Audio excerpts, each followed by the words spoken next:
you've kind of got to be old to remember it, but Charles Barkley made a commercial. I think it was a Nike commercial where he came on and he said, "I am not a role model." And then he went on to, talk about who probably should be a role model. And in some ways, he made a great point. But he kind of missed it. And it wasn't him. It was whoever wrote the commercial. But they missed it in this. You sort of have a choice as to whether or not you're going to be a role model. On the other hand, you don't get a choice for that. What you get is a choice for what kind of role model you're going to be. Either I'm going to be an example that would be worthy for someone to imitate, emulate, follow, or I'm going to be an example of something not to do because it doesn't work. It really does just come down to those couple of things. And so whether or not you're going to be an example, you don't get a choice. The kind of example, yeah. And Paul talks about this in 1 Timothy 4, beginning in verse 12. Don't let anyone look down on you because you are young. Now, I remember the old King James Version. Let no man despise thy youth. Well, there is this aspect. I remember being young, and it felt like some people did despise me only because I was young. But there's this other part of it. I was brash. I whatever room I walked into, this will tell you more about me than you probably need to know. But boy, there were just very few rooms that I walked into that I didn't think I was the smartest kid in the room, right? Caramba. I look back on some of that and it just makes my ears ring, right? But there was this other aspect. I really wanted to serve Christ, and I really wanted to grow. Now, my pride limited how much of either or both of those things I was going to be able to do. But my desire was to honor Christ, to serve Him, and I knew that in order to do that, well, I needed to grow. Okay. Sometimes I did and said things in such an immature way that it shouldn't surprise me that my youth was despised. And maybe not despised as much as not taken seriously. Paul says, don't let anyone look down on you. Now, don't give anyone the excuse to look down on you because you are young. Most people who've clicked on to Soul Care with Stevie Boy are not young anymore. So this doesn't apply to us. Well, I think it does. I think I would maybe rephrase it without taking too much liberty for the sake of application by saying whoever you are and how old you are, don't give anyone a reason to look down on you because of your, well, and then he goes on, set an example for the believers in speech. We talked about that. Words matter. In conduct, hey, talk the walk, because that's what it's not either walk the talk or talk the talk. It's not either or. It's both and. Walk it, talk it, walk it, talk it, walk it. Again, so okay, you get it. In love, not the feeling, not the emotion, but yes, love carries strong emotion, strong feeling, affection, yes, and action. Love, if it doesn't do anything, it's pretty suspect. in faith, now that's, okay, now we're getting into what's hard for me. I've shared with you before, I do not have the spiritual gift of faith. I am, at age 68, still learning how to trust God. I have friends, my best friend, who is now with Jesus, David Shelton. He had the gift of faith. He didn't worry about provision. God would take care of him. And his role was to just keep putting his trust in God, which served him well. Made it possible for him to have an amazing ministry, which reached around the world, essentially. But I don't have that. In terms of gifting, now here's the thing. I don't think Timothy had the gift of faith either. This is not a matter of gifting.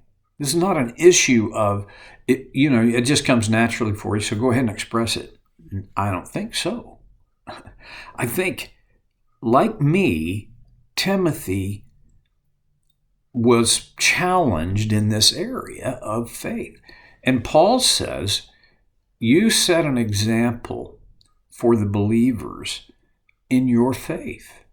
Two sides of faith, which we really always need to think about when the issue and topic of faith comes up. The first side is the faith. This is, as Jude wrote it, the faith once for all delivered to the saints, meaning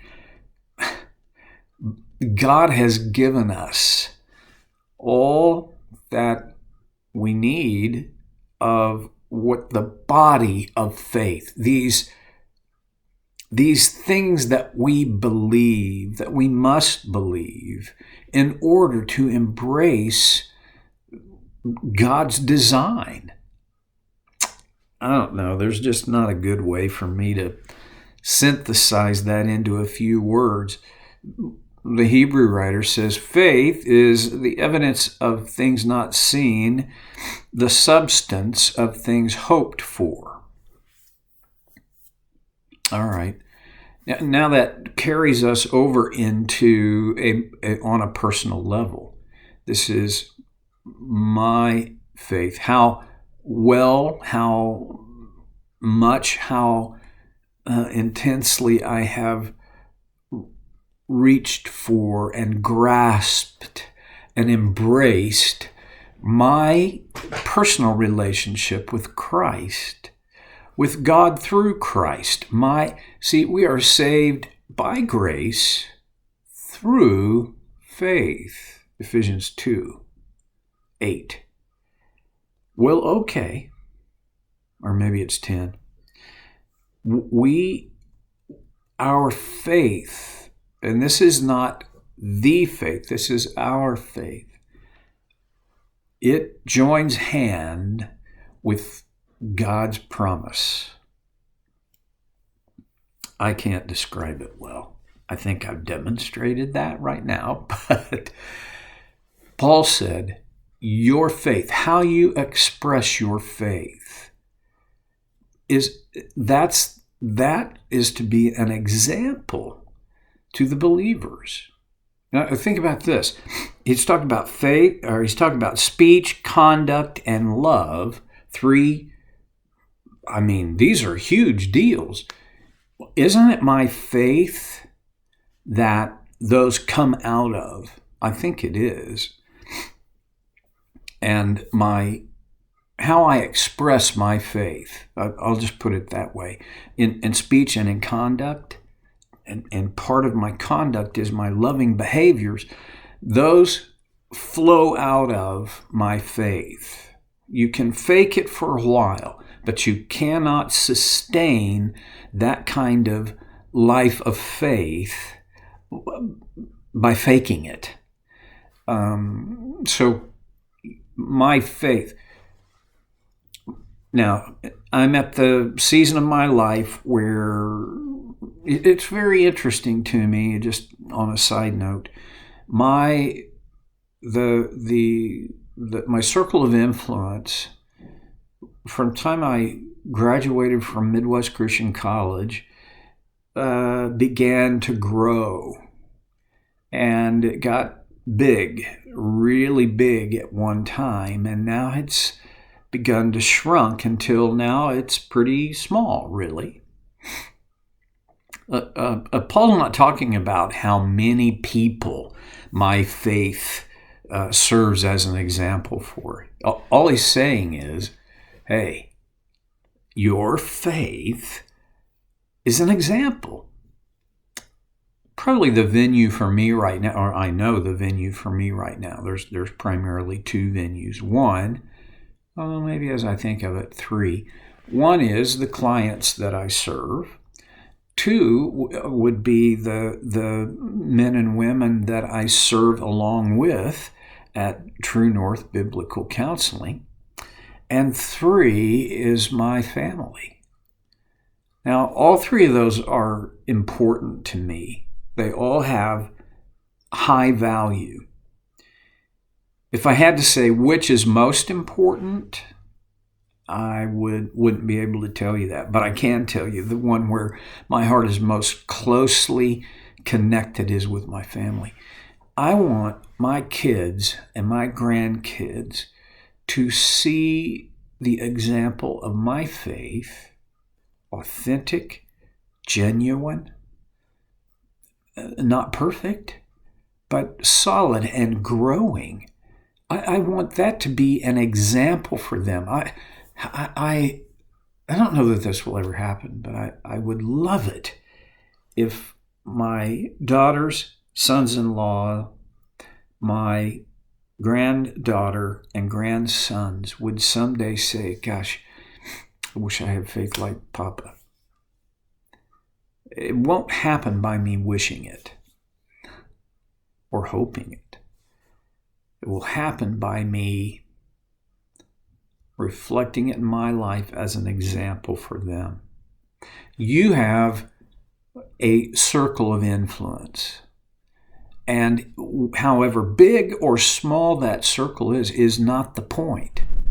The point is, be an example in faith to the believers. And then he finishes this.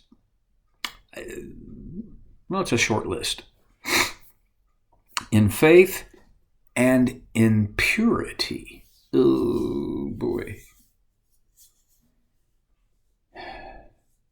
I think sometimes we believe or we feel that it's never been as hard to have purity of thought and purity of life as it is today.